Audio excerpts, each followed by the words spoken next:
పోలవరంలో పీపీఏ బృందం పర్యటించింది. Polavaram project authority కొత్త సీఈలో యోగేష్ పైతాన్కర్ బృందం ప్రాజెక్టును సందర్శించింది. నిర్మాణంలో ఉన్న డయాఫ్రమ్ వాల్, గ్యాప్ 1-2 ప్రాంతాలను పరిశీలించింది. అధికారులు, నిర్మాణ సంస్థ ప్రతినిధులతో పీపీఏ టీం సమావేశమైంది. పోలవరం పనుల ప్రగతిపై అధికారులతో చర్చించింది.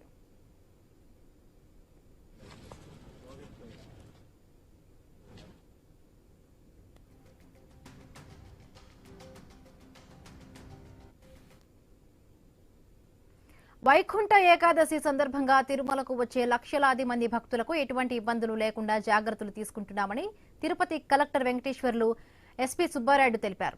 గతంలో జరిగిన అనుభవాలను దృష్టిలో పెట్టుకుని చర్యలు చేపట్టామన్నారు. ఈ నెల 30-31న వైకుంఠ ఏకాదశి, ద్వాదశి పర్వదినాలు, జనవరి 1 కొత్త సంవత్సరం కావడంతో పెద్ద సంఖ్యలో భక్తులు తిరుమల వస్తారని అంచనా వేస్తున్నారు.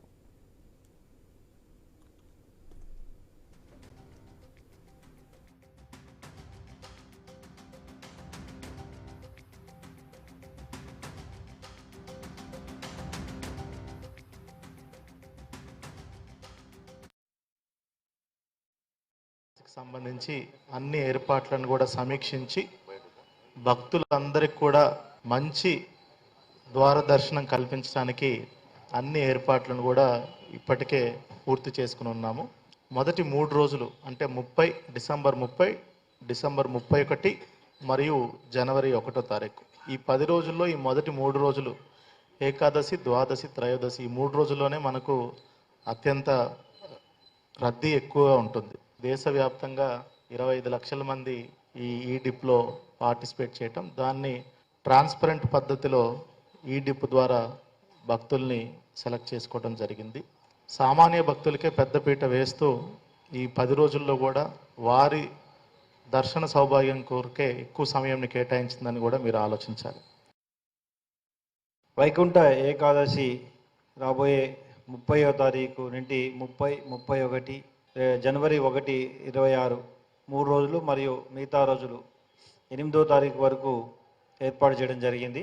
దానికి తగిన రీతిలో అటు తిరుమల, ఇటు తిరుపతి 2 ప్రాంతాల్లో కూడా పటిష్టమైన బందోబస్తు ఏర్పాట్లు, భద్రతా చర్యలు తీసుకోవడం జరుగుతోంది. రోజుకు 60,000 మందిని 1వ తారీఖున వారికి కేటాయించారు. కాబట్టి ఈ డిప్ ద్వారా ఎవరైతే ఆ టికెట్లు పొందారో వారికి కేటాయించిన రోజులు, కేటాయించిన గంటల్లో, కేటాయించిన ప్రాంతం నుండి దర్శనానికి వచ్చే విధంగా అన్ని రకాల సౌకర్యాలు ఏర్పాటు చేయడం జరిగింది. వైకుంఠ ఏకాదశి